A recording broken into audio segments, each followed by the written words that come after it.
আসসালামু আলাইকুম সবাইকে। আবারও নতুন ভিডিও নিয়ে হাজির হলাম। আমরা সবাই মিলে ঘুরতে গিয়েছিলাম একটা জায়গায়। সেখানে বেশ সুন্দর নদী, বসারও ভালো ব্যবস্থা ছিল। এটা একটা পার্কও বলা যায়। আবার তোমার বসার জন্য খুব ভালো একটা পজিশন এখানে ছিল। কিন্তু রাইডার বা অন্যান্য যেখানে বাচ্চারা উঠতে পারে এরকম কোনো জিনিস এখানে ছিল না। তো এই তো সায়াফ আর আনাহিতা দৌড়ে যাচ্ছে। তো জায়গাটা হচ্ছে বসার জন্য বা দেখার জন্য খুবই সুন্দর একটা জায়গা। এখানে খাবারের দোকানও ছিল, চিপস, কফি, চা, বাচ্চাদেরও অনেক আইটেম ছিল।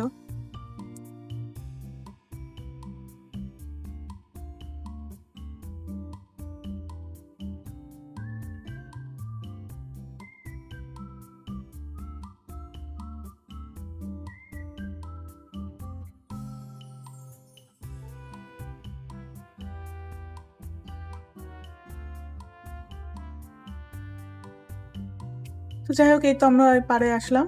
এখানে একটা ঘাটের মতো করা ছিল, যেখানে ট্যুরিস্টদের জন্য একটা ছোটখাটো একটা জাহাজ বলা যায়, ছোট্ট একদম মিনি একটা জাহাজও ছিল উপস্থিত, যেখানে ঘন্টায় আপনার 1,000 টাকা করে নিচ্ছিল। তো আসলে বাতাস বইছিল খুব। আপনারা দেখতেই পাচ্ছেন যে পানির স্রোতটা দেখেন, বাতাসে মানে প্রচন্ড বাতাস। তো যার কারণে একটু ভয়ও লাগছিল, সেজন্য আর ওই জাহাজে ওঠা হয়নি, কারণ ছোট বাচ্চা আছে তো সাথে। তো এই তো অবশ্য আমরা এই ঘাটে উঠেছিলাম, বেশ কিছু পিকচারও তোলা হয়েছে। তো চারপাশটা শুধু দেখেন, এতটা সুন্দর, আসলে যা বলার বাহিরে।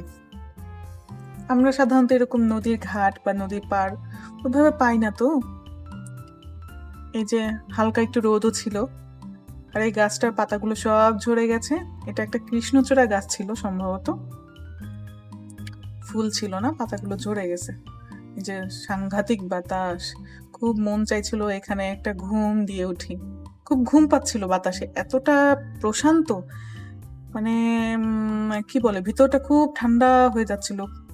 প্রচন্ড গরম ছিল, কিন্তু গরমটা ফিলই হচ্ছিল না এই বাতাসের জন্য।